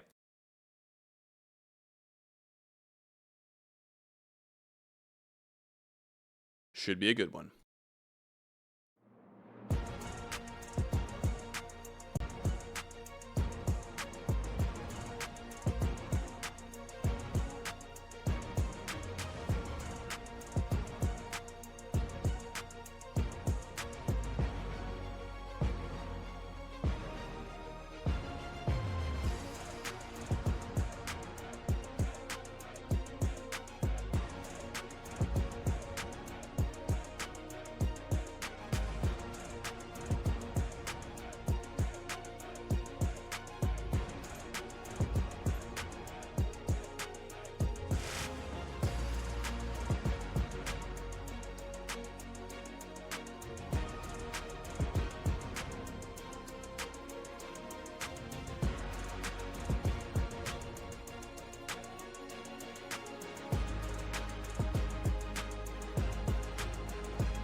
All right. We're hitting the abyss for the finals of the Æsir 1v1 Zaun edition. Fomacry versus Xantamon. Who is going to come out on top? Fomacry already with 2 Æsir 1v1 championship trophies. Can he find a third? The Warwick mirror matchup we've all been dreaming of is finally here. Differences in builds, perhaps, at least. A little bit.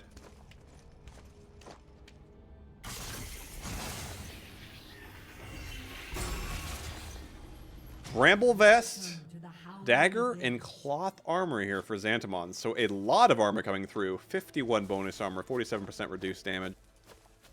On top of, again, the innate Warwick Howling Abyss buffs. Both Warwicks just hanging out in the brush for the start of our match here. Xantamon. Gonna be the aggressor here. Scare Fomacry back. Will we see any Poro feeding? I've been disappointed in the lack of that thus far. Jaws of the Beast. Traded. Guardian's Hammer from Fomacry. And no Snowball. A bit of an adaptation. No Grass from either of them. That seemed to be the anti-Urgot tech. Mirrored Summoner spells, although we do have Exhaust on D or Exhaust on F. And Barrier on D versus Barrier on F. What's the answer? Which one is proper? Flash on F, the argument always seems to be made. I'll admit I've always used Flash on D myself, but I'm a fan of the Lash, if you will. Xantamon taking a lot of damage. The exhaust comes down. The ignite. We could have an early end to game 1. Here comes the healing. The exhaust traded back onto Xantamon, but Fomacry is the stronger wolf here in game 1. He picks up the 1-0. A quick one here in game 1 already. We're headed to game 2.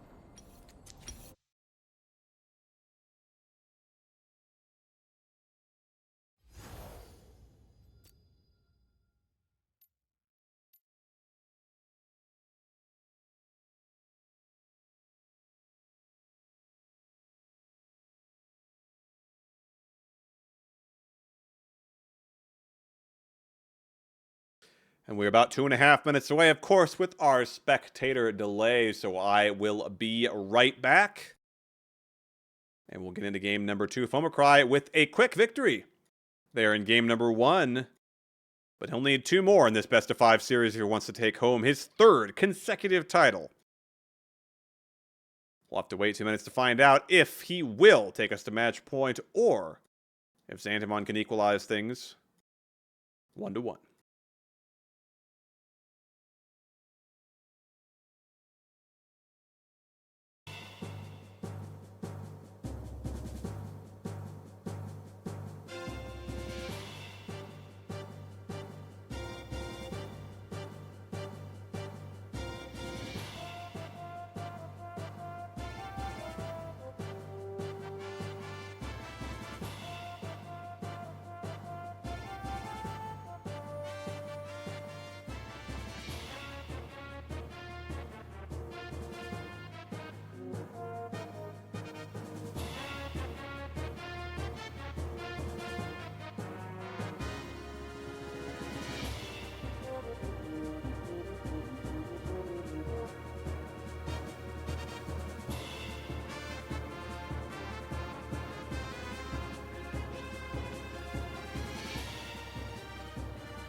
And here we go for game number 2 of our Æsir 1v1 Zaun Edition Finals. Fomacry's once again been dominant. He hasn't dropped a game on the day. He's in his best form, but Xantamon has shown up. Smart, calculated play with the Warwick. And it is going to be Warwick once again for both players. We will need to find out if Xantamon can find the Kryptonite here for Fomacry. He seems to think that it lies with the Warwick, not the Urgot. Welcome to the Howling Abyss. Some changes in builds coming through, though. Xantamon going for a mirror of his opponent's this time around. Guardian's Hammer and Longsword for both Warwicks. So virtually mirrored here in every respect. We'll double check the runes here. So Xantamon going for the Presence of Mind attack speed, pretty much what you'd expect. Fomacry, the exact same. So we have a perfect mirror, ladies and gentlemen, this time around. It's all about skill.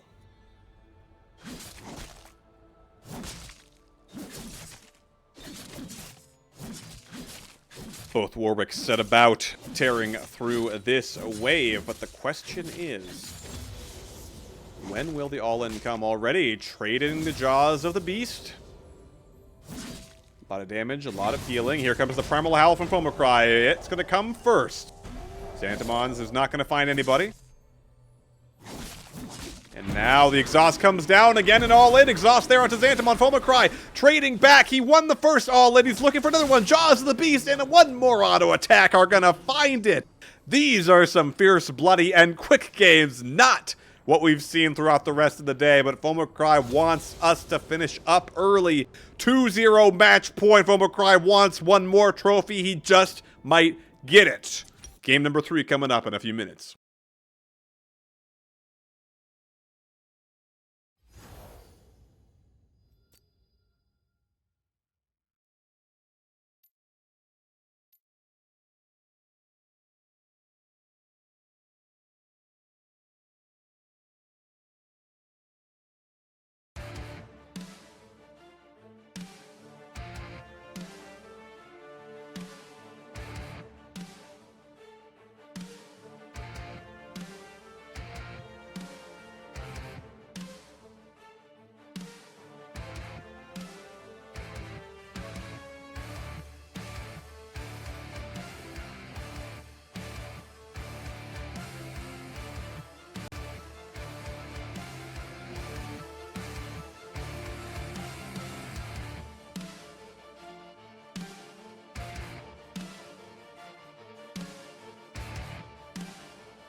And here we go.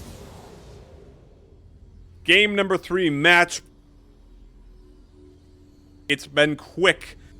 Game 1. It's quick game 2. All-ins. Warwick versus Warwick. Fomacry looking for the 3-0. Xantamon, can he at least take us to a game 4? Fomacry has been A Colossus that nearly nobody has even been able to put a dent in the entire last 3 tournaments. Is Xantamon the guy to finally take down this champion? Or is Fomocry just going to win again? It's sure looking like it. The odds are against Xantamon, but he's got a chance here. He's going for the lethal tempo still. The exhaust, the barrier, the same build as last time. No changes.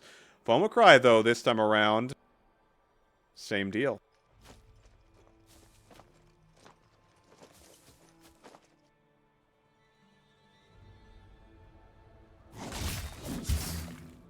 As is tradition, the jaws of the beast closing around both Warwicks in unison. Oh, and it happens again. Fomocry still kind of getting the better end of those trades just a little bit.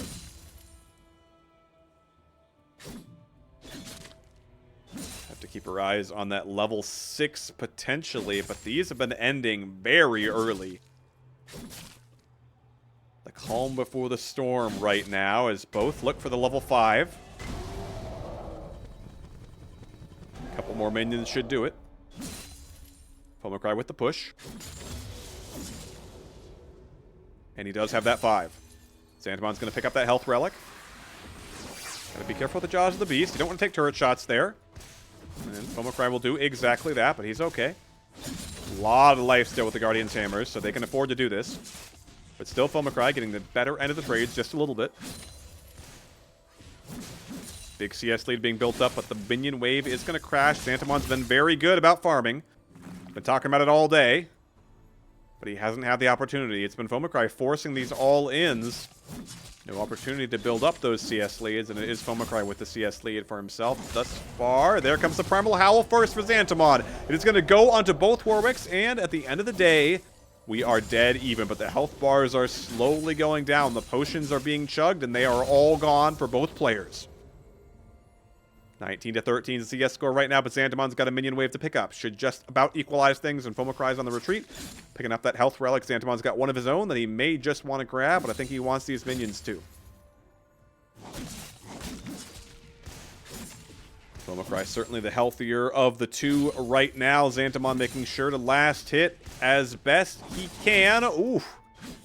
Gotta be careful. Infinite Duress available for both players, and Xantamon, knowing that, he wants that health relic. Gotta be careful. Especially with the exhaust. The potential for the all-in is there. We've already seen 2 of them. Jaws of the Beast traded. Both players beginning to get a little low on mana. Xantamon wants that health relic. He'll find it. Here comes the Infinite Duress coming down onto Xantamon. It's going to be traded back, perhaps. The Primal Howl is there. Jaws of the Beast back and forth. Will the exhaust come out? Yes, they do. There's the Infinite Duress. The turn from Xantamon. He's looking for it, but Fomocry has still got the advantage. Now the barrier comes through, but it's Fomocry with the 3-0. It's Fomocry with the 3rd trophy to add to his cabinet. He's getting a lot of them. He's running out of room. Fomocry is once again your Æsir 1v1 champion, this time in the Zaun edition.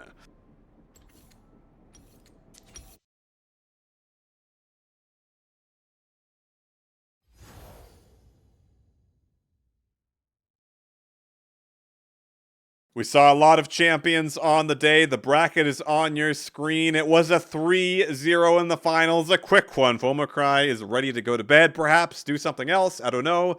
But just past the hour, we are all done on the day. Sadly, that is it for our Æsir 1v1 Zaun edition. We will be back. We have actually the Guardians Cup. If you check out the WA Battle Fi, that's going to be one of our next tournaments coming up in December, just a few weeks away. It's going to be a 5v5. Now, the rules we've set up so you can sign up as a free agent or you can bring your whole team. So make sure you sign up for that. It's going to be a lot of fun. We're going to be having 5v5s on Summoner's Rift, by the way, not Howling Abyss. So if you're not a fan of Howling Abyss, well, things are changing up, so you might want to look into it. Sign up for the Guardians Cup. Check out the WA Discord server, of course, and WA Twitch. If you did miss any of the action on the day here, this will be going onto our Twitch VODs, and it will be exported to YouTube as well. That should be available later tonight in HD, so you can rewatch all of the action.